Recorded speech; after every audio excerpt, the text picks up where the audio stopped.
Chapter 2, Lie. This is the first time I'm reading, this is not the first time, I'm reading this chapter, but this is the first time I'm reading this chapter on camera. Roman Torchic sat on a bench in the Sacra Park handle behind crumpled day-old newspaper. He was pretending to read under the flickering lanterns, but he was already keeping an eye on the swanky nightclub across the street, always looking for opportunities. Okay, so we got Torchic, a bad guy looking for opportunities, probably to steal something, or to just find new hunchmen. As with everything in the city of Mistral, the lunk of the mountains was the more than it seemed. You went there for the live music and overpriced watered-down drinks. You stayed for illegal gambling in the hidden basement, or maybe people just like entertainment.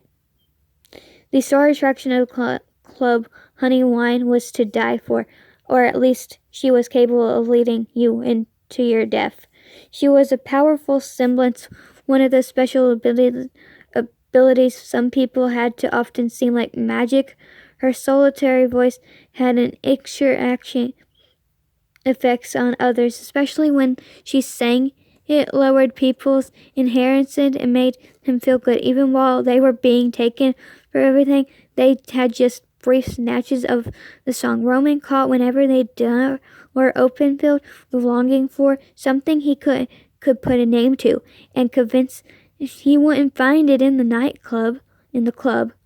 He would find it in the club. That was why he was hanging out of the other streets, so the music didn't lure him inside as the helpless apprentice who by the club, or tried to, as beautiful as wine, or her voice. Was Roman plan is keep a safe distance from both of them through it.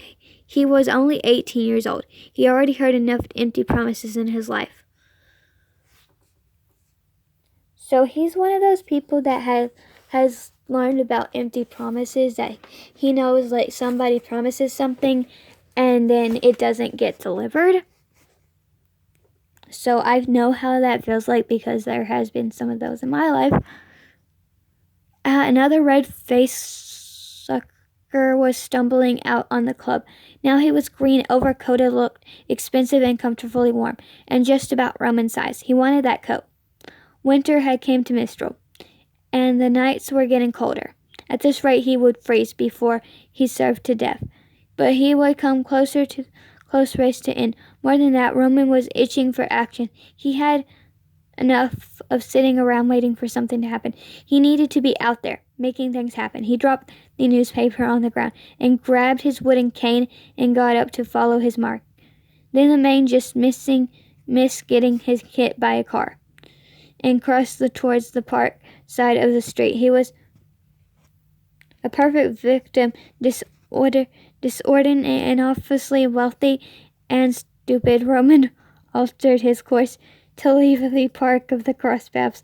When the man just as he would pass Roman's tempting and capability, he roughly bumped into the man, using the brief distraction moment of the life of his wallet.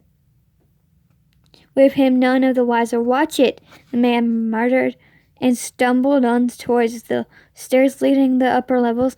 The city elevator didn't come down this far to keep more of a buffer between the have and have notes.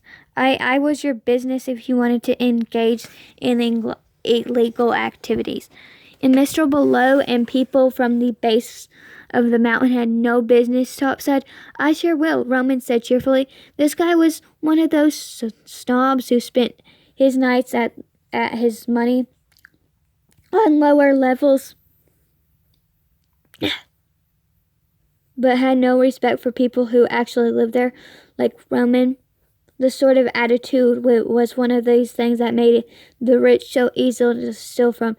They had their notes so high that they didn't notice what was right under them. Pickpocketing was low risk with high rewards. Only this time it wasn't Roman's main goal. Aside from identification and credit cards, the wallet only contained a few lion, as he accepted at luck on the mountains that he had always won. The man might have been loyal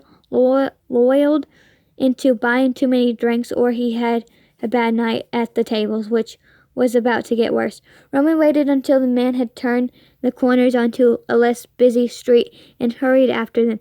The man makes that way back and forth unsteadily on the road when he